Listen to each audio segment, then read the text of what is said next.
Hello students, आज के video में आपका स्वागत है और आज हम पढ़ रहे हैं आपातकालीन प्रावधान का पार्ट सेकंड। स्टूडेंट, आशा है आपने प्रथम पार्ट पढ़ा होगा और नहीं पढ़ा हो तो आप जरूर पढ़िए, क्योंकि इस पार्ट को समझने के लिए आपको पहला पार्ट पढ़ना बहुत आवश्यक है, जिसमें मैंने आपातकालीन प्रावधान जो है उनकी समस्त जो सामान्य जानकारी है उससे मैंने अवगत कराया है आपको। और आज हम पढ़ रहे हैं दूसरा आपातकाल यानी राज्य आपातकाल।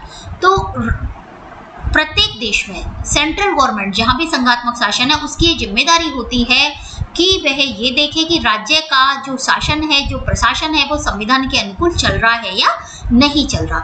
हमारे यहाँ पर अनुच्छेद 356 के अंतर्गत ये लिखा हुआ है कि राज्य के राज्यपाल से सार प्राप्त होने पर, यानी राज्यपाल यदि कहे, सूचना दे, या फिर राष्ट्रपति को ऐसा लगे कि राज्य का शासन सुचारू रूप से नहीं चल रहा है, तो ऐसी स्थिति में आपातकालीन घोषणा जारी की जा सकती है।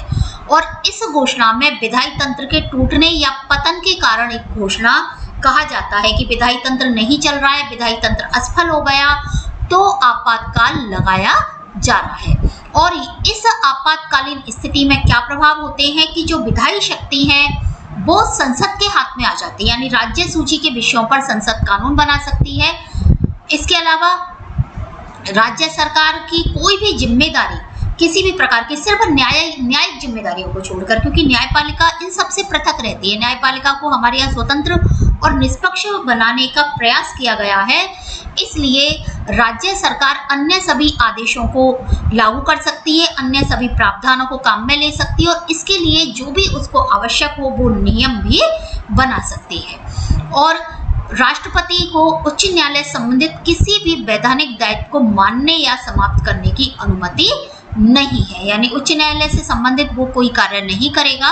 और भारत के राष्ट्रपति ने 2018 तक अभी तक 126 गुना राष्ट्रपति जो शासन है ये स्थापित किया है, और इंदिरा गांधी के शासन में 35 अवसरों पर राष्ट्रपति शासन का प्रयोग किया गया है, यानी बहुत ज्यादा बार इसका प्रयोग किया है। कई बार उचित प्रयोग हुआ है और कई बार इसका दुरुपयोग हुआ है।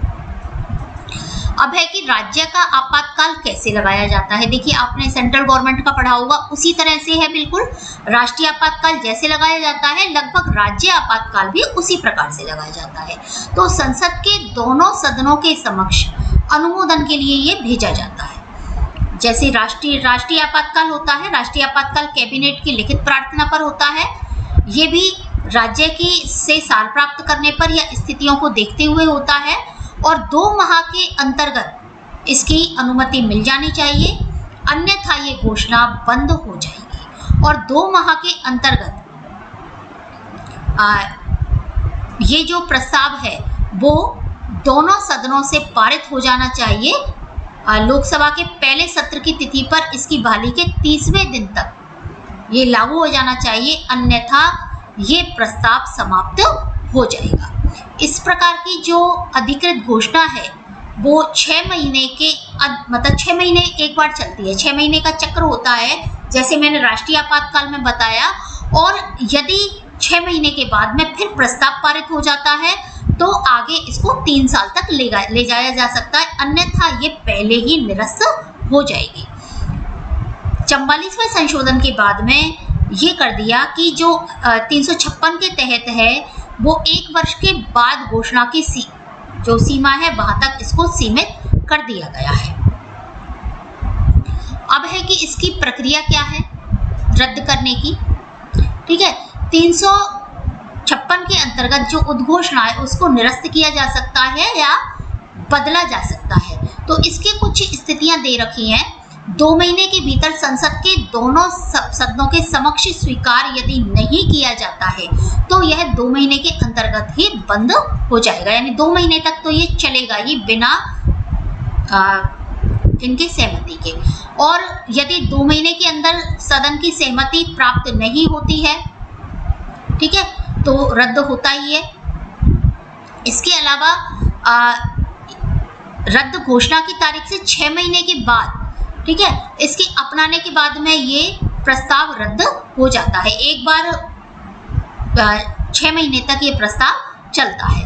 और संसद को अधिकृत करने वाले अंतिम प्रस्तावों के पारित होने की तारीख से 6 महीने के बाद घोषणा की तारीख से 3 साल तक, अधिकतम 3 साल तक ये प्रस्ताव चलता है। लेकिन हर 6 महीने तक इसको मतलब बढ़ाने के लिए प्रस्ताव पारित करना पड़ता है।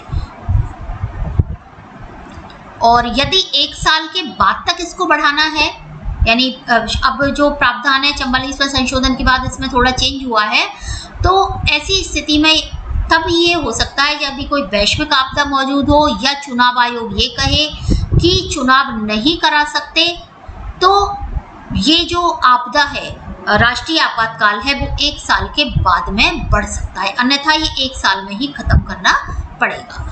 अब है वित्तीय आपातकाल। तो वित्तीय आपातकाल जो है ये अनुच्छेद 360 के अंतर्गत लगाया जा सकता है और ये तीसरे प्रकार का आपातकाल है। यदि राष्ट्रपति को ऐसा लगे कि देश की आर्थिक स्थिरता खतरे में है, विश्वसनीयता खतरे में, हमारा मुद्रा भंडार खतरे में है, तो ऐसी स्थिति में आपातकालीन स्थिति वित्तीय आपातकाल लगाया जा सकता है और इसको भी 2 महीने के अंतर्गत संसद से मंजूरी मिलनी चाहिए, तभी वित्तीय आपदा लागू रह सकती है और या तो ये स्वतः हट जाएगी, अन्यथा यदि स्थिति सामान्य होती है तो यह घोषणा स्वतः ही इसके निरस्त्रीकरण का आदेश जारी कर दिया जाएगा। और यदि इस प्रकार की घोषणा होती है तो संबंधित घोषणा से इसे रोका या बदला जा सकता है। संसद के प्रत्येक सदन के अंतर्गत इसे रखा जाएगा और 2 महीने पूरे होने पर इसका अस्तित्व समाप्त हो जाता है यदि संसद से इसे स्वीकृति नहीं मिलती है। तो आशा है स्टूडेंट्स मेरा ये छोटा सा वीडियो आपको पसंद आया होगा।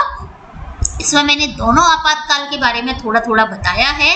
फर्स्ट पार्ट में विस्तार से आपातकाल के बारे में मैं बता चुकी हूँ, इसलिए ये पार्ट आपके लिए छोटा ही रखा है। और जो तीसरा पार्ट है उसमें आपातकाल के प्रभाव आप जानेंगे विस्तार से। और अभी तक यदि आपने मेरी और वीडियोस नहीं देखे हैं, आपने इसका फर्स्ट पार्ट नहीं देखा है, तो आप ज़रूर देखिएगा और जो भी आपके कमेंट्स हों वो कमेंट सेक्शन में ज़रूर डालिएगा और मेरे वीडियोस को लगातार आप देखते रहिए और शेयर करते रहिए। मिलते हैं इसके थर्ड पार्ट में, तब तक के लिए नमस्कार।